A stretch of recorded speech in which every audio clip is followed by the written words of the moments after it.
In this video, I'm going to share with you my humble opinion on why I believe food is the most addictive drug on planet Earth, is more addictive than cocaine and heroin, and I'm going to explain it to you. I'm going to explain to you my opinion. I have two reasons for that.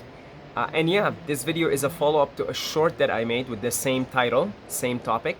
And some of you guys discussed and disagreed, and I totally respect that. And so first of all, I would like to preface this video by saying I've never gone through a heroin or a cocaine addiction. So I guess I wouldn't know from direct experience how difficult it is. Probably particularly heroin, just because of everything that I hear from people who've gotten through the addiction and have gotten through the phase of rehabilitation and weaning off. And I've never heard someone say it was easy. I've never heard someone say that anything was more difficult to quit than cocaine. So I respect that. I respect anybody that's gonna say, look, you haven't really had that. You haven't really had a cocaine withdrawal. Heroin, let's use heroin here, because from everything that I hear is heroin is maybe the most difficult drug to physically wean off of, right? So I totally respect that, and we can even just finish off the video here and agree to disagree, and I totally get your point of view. I totally respect that. I haven't gone through a heroin withdrawal. I haven't gone through a heroin addiction, so I wouldn't know in that sense.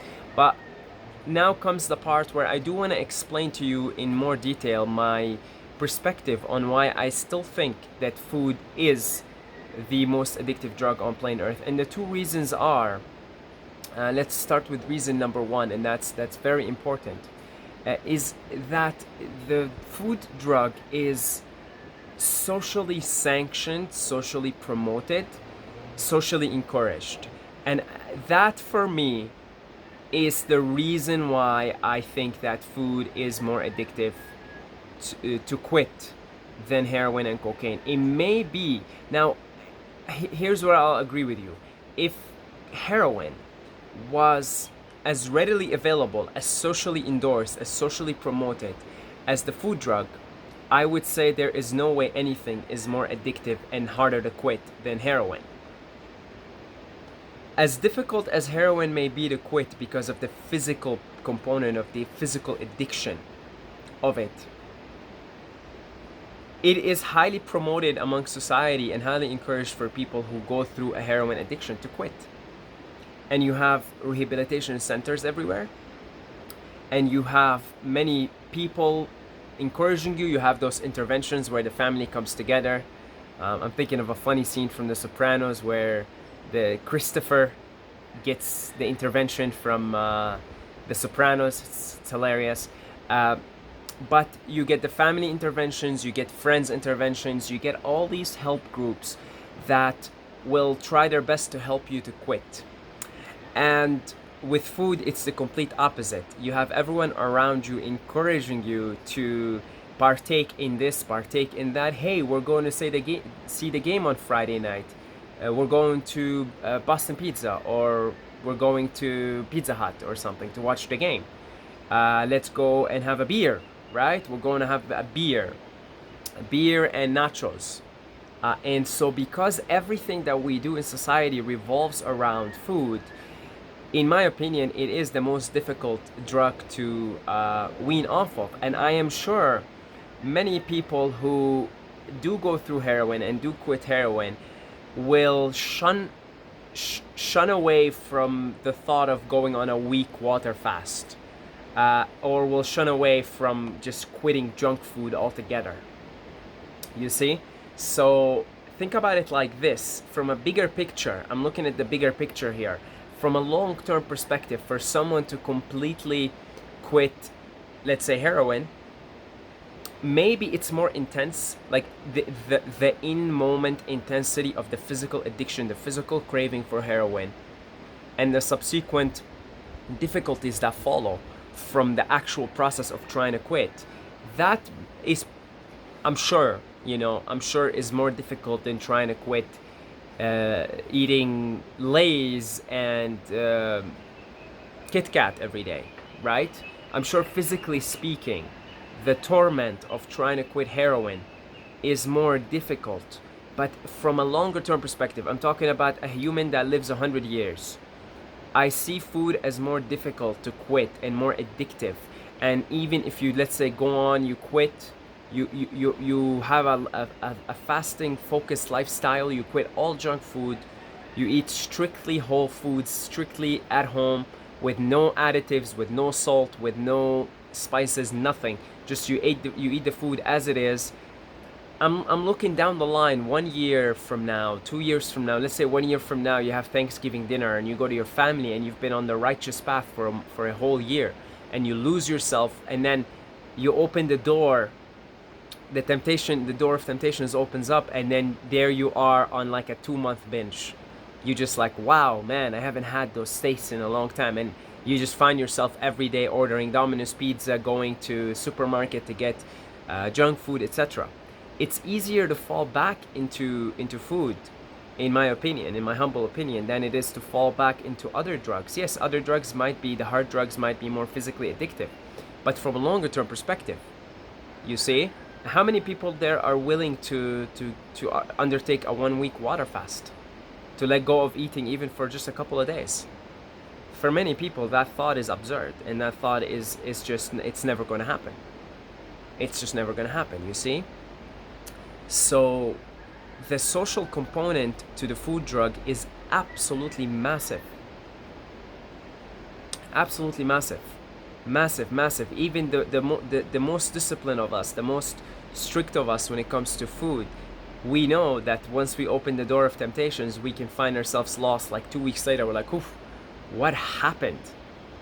It happened to me the beginning, sometime last year or the beginning of this year. I can't remember exact dates. But I had been on the righteous path. I had done a 1 week water fast. I had done a 3-day water fast. I had done multiple 48 water fasts. I've been eating nothing but fruits, and just, you know, on the righteous path, everything was clearing up. The mucus, I was feeling better physically. A lot of the physical symptoms, the pains in my body was going away. Then I said, I'm going to reward myself. And I said, I have full control over this food drug. So I tell Miranda, hey, let's go, you know, let's go. We'll get some junk food, right? So we got a bunch of junk foods. We got some chips and you name it. And day one comes and we eat, and then I'm like, wow, you know, we're discussing this food drug. I'm like, wow, I feel like actually I'm on drugs. And I'm like, wow, I'm so happy I can do this just one day and then get back on the righteous path. Day two comes, I wake up, I'm like, all right, righteous path again, here we go. I'm drinking nothing but water today, and I'm just back on the righteous path. Let's cleanse all this. And then these chips just in the drawer. I'm like, I'm just gonna have a few. Next thing you know, I'm all the way through eating everything there, all the leftovers from the day before. And before you know it, 9 days later, I get a massive migraine. I'm having pains in my body everywhere because for 9 days I had just been engaging, went on a 9-day binge. And I got so upset. I remember I got so mad, just so mad. And then I got myself back on the righteous path because I'm like, I don't want this fucking migraine. Like that I haven't had this in ages, and I knew exactly obviously why I had it, because I went on a 9-day binge.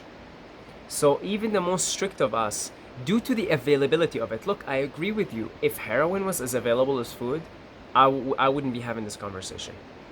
I wouldn't be making this case for food being the most addictive drug on planet Earth. I wouldn't. I wouldn't do that. I would not do that. How could I? Those drugs are, from what I hear anyway, extremely hard to quit and extremely physically addictive. And the cravings on a physical level for heroin must be as intense as everyone who undergoes them says. But the social component isn't there. You're actually encouraged to quit it, and you're gonna have all kinds of people coming your way trying to help you. Not with the food drug. Same thing happened to me when I visited Qatar to see my family. I was there for 17 days and I binged for 17 days, even though before I had been on the righteous path. That's the problem. It's the availability of this drug everywhere. It's in your face. Like everywhere is in your face. That even if you go on the righteous path for a year, 2 years, you're still at risk. you're still at risk. You see? And then there are other components that I'm not going to get into in this video, such as this whole thing being linked to survival, but that's for the different types of videos, for more so the Breatharian type videos. But this one, the social endorsement of this drug, is absolutely massive. Number two, which is not as massive as number one, but it's the amount of mixtures, you know, the amount of tastes that you can create out of this. You can mix this and mix that, and my God, you mix the sweets with the savory. There is this sweet in the Middle Eastern called kinafi. It's like this mixture of cheese, so fat and salt, with like atar, which is like basically pure sugar, pure sugar, and sweet, and it's like, whoa, like it's diabetes town, but whoa, is it good. It's the mixtures you can make, the different varieties. So you think you're, all right, I'm done with crisps, chips, I don't like them anymore. But then you start to get into cakes, and then there you are 2 months later, all right, I'm done with cakes. I'm gonna go to now restaurants, and then you go to this, you have like these 3 different restaurants you frequent. They have like their specific foods, their specific dishes, and boom, you're lost in there for a while. It never ends with food, because the amount of tastes and textures and smells and the experience of it, it never ends. Combine that with it being linked with holidays and good times, right? People link Christmas with food, Thanksgiving dinner with food, and all the holidays, all the good times, all the emotions from childhood. In my eyes, that makes it the most addictive drug on planet Earth. So I made my case for this, but I totally respect and totally understand that, hey, you know, somebody's saying, but you haven't gone through that. I've gone through heroin addiction. I've gone through that, and I've gone through the withdrawal. And let me tell you something.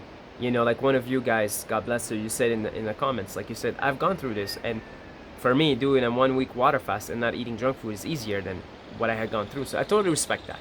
I totally respect that, okay? So at the end of the day, they're all addictive, okay? I wanted to lay down my case. All right, guys, I love you. Thank you for watching, and I'll see you in the next video.